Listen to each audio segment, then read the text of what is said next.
Thank you, Mr. Mayor. I just can't let this go unstated. Under citizens' comments, there was a speaker who got up and spoke regarding myself and Councilwoman McCandless being at the Jackson County Legislature, and also some statements that were made regarding Englewood and Englewood Arts Overlay. So the speaker mentioned several things that are just factually untrue. So let's start with Englewood Arts. Englewood Arts has been working on an overlay program for several years now. Been working very intimately with them, working with them to help strategize, discuss, and facilitate informational meetings. So the discussion point of not having community meetings and not having public engagement is not true. So they have worked with, Mr. Mayor, can we have decorum in the council chambers, please? Can we get control of the chamber? Thank you. Please proceed. Thank you, Mr. Mayor. So we did have community meetings. We had over a several week, or at least 1 week period that we had several community engagement meetings over several time slots going through the weekday into the weekend. There was over 4,000 mailers mailed at their financial responsibility that were addressed to over 4,000 individuals or property owners within the district.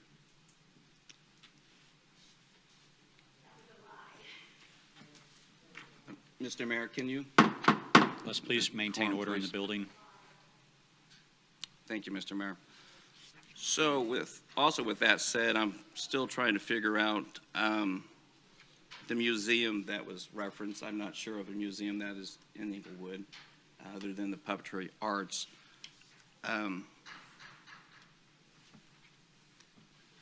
So apologize for the choppiness. Wasn't really ready for the disruption in the council chambers. So that's all I have tonight, Mr. Mayor.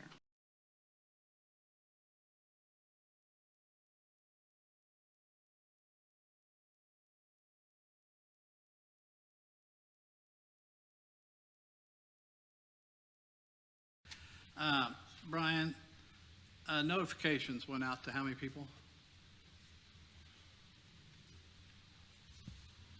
I don't know the exact number. I have a huge list here. You got a huge list here. How many houses or residential places are within this UDO that you know of? I don't have the exact number in front of us, but I will point out that the notifications went out to the 185-foot surrounding the district, and I know they had a number of neighborhood meetings on the properties on the inside of the district, but they didn't receive the actual notification that's statutory required of the 185-foot surrounding properties. It's actually not outlined in the statutes, the internal zoning of it, but the external 185 feet. So that's the notifications went to all the 185 external people inside this. So you're telling me that the 5,000 residents internally did not get notices of this happening to their project, to their property? Not this typical, not the 185-foot required notice, no.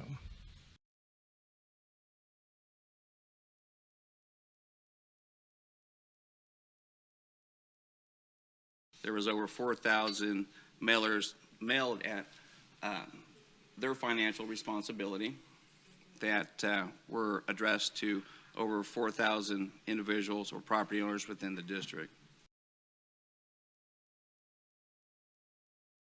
The reason why I'm here tonight is I want to talk about this Englewood Arts Overlay project, and I just want to say I love the people in the Englewood Arts Association, and I love the new museum and what they're trying to accomplish, but I'm a little perplexed that they would go in front of the legislatures and ask for millions of dollars and say that they own 4,000 residential homes and 200 vacant properties, because they don't. And back in August, when this was brought before the Planning Commission, it was voted down because none of the people who live within Western Independence were notified about this. It was completely voted down by the Planning Commission and taken off the agenda indefinitely. However, last Monday, Englewood Arts Association stood before the legislatures and were still asking for millions of dollars for this project. And there were city leaders that are sitting before me right now that were participating in that.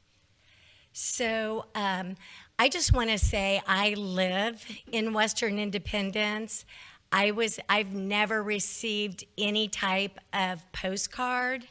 I've never been invited to a town hall so we could talk about this. So, I mean, I do know that we are desperate to find solutions to improve the community. I mean, the square looks great. We're improving the historic sites, but my neighborhood, the surrounding neighborhoods, they look terrible.